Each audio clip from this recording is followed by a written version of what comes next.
McGregor Forever is the new limited Netflix series on UFC fighter Conor McGregor.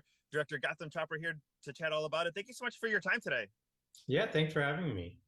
So, first of all, I think just like David Beckham, just like Serena Williams, these are people, even if you don't follow their particular sport, you know what they're about. And I feel like that's what Conor McGregor does for UFC. Yeah, he's the biggest star, arguably. I mean, he certainly has been one of the most popular fighters, best fighters in the history of the sport, but I'd say he's definitely the biggest show in town when it comes to the UFC.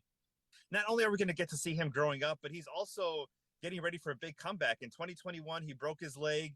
He's getting ready to announce a new fight that's coming up. Talk to a little bit about what that injury in 2021 did to his spirit and kind of gearing up for this big moment. But one of Connor's great gifts, it's not his first loss. And, he says himself, you don't get into this sport, you don't get into this game if you're afraid of losing. And, it's one of the things I learned watching him. I was with him for a few losses over the last few years, including the one you just mentioned, which is pretty gruesome, the snapped leg in 2021. But he doesn't, Connor's like, he has this ability to sort of, he's incredibly resilient, and you go back, by the way, before his fight career, just like his backstory, his ability to sort of pick himself off the mat, motivate himself.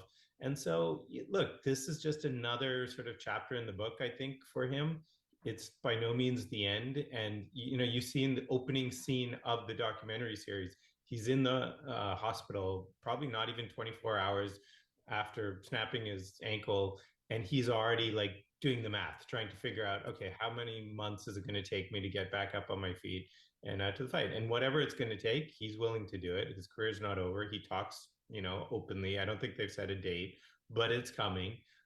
He's a fighter. And, no matter how much fame and fortune, this guy always picks himself up and is ready to go again.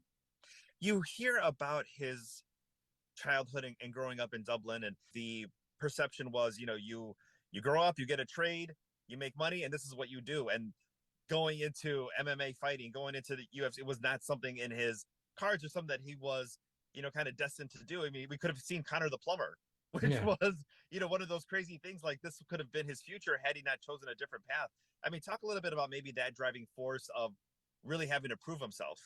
Yeah, I mean, Connor's greatest gift actually, isn't the physical stuff. I mean, he's an amazing fighter, but it's his will. It's he says it himself. Like the game to him is 100% mental, and he just had a purpose and he always had it. Even when he was a plumber, he says, it didn't last very long.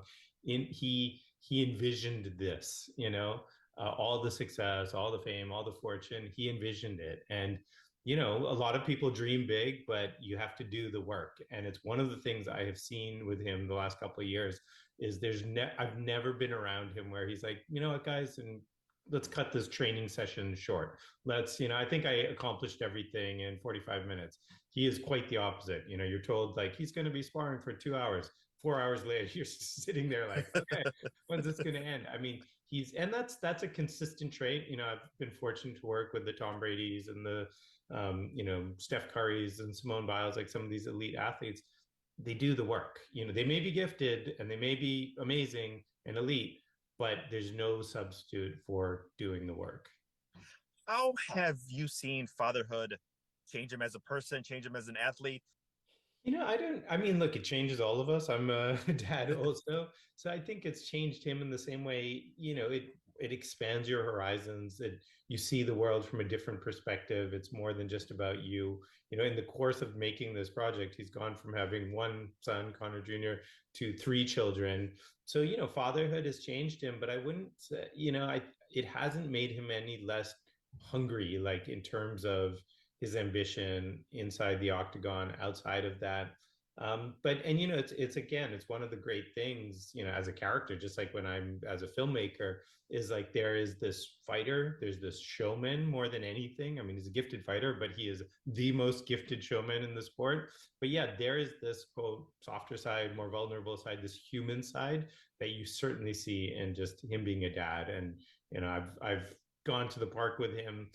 He's just another dad, trying to like walk that line between letting his older son really like, do the jungle gym and do all that and be safe, but also like if he's going to fall, he's going to fall because you want your kids to figure it out and how to pick themselves up. And he's just one of those, just like every other dad, trying to figure out that balance. Awesome. Well, Gavin, thanks so much for your time today. Forever McGregor, now streaming on Netflix. Thanks for having me. Thank you.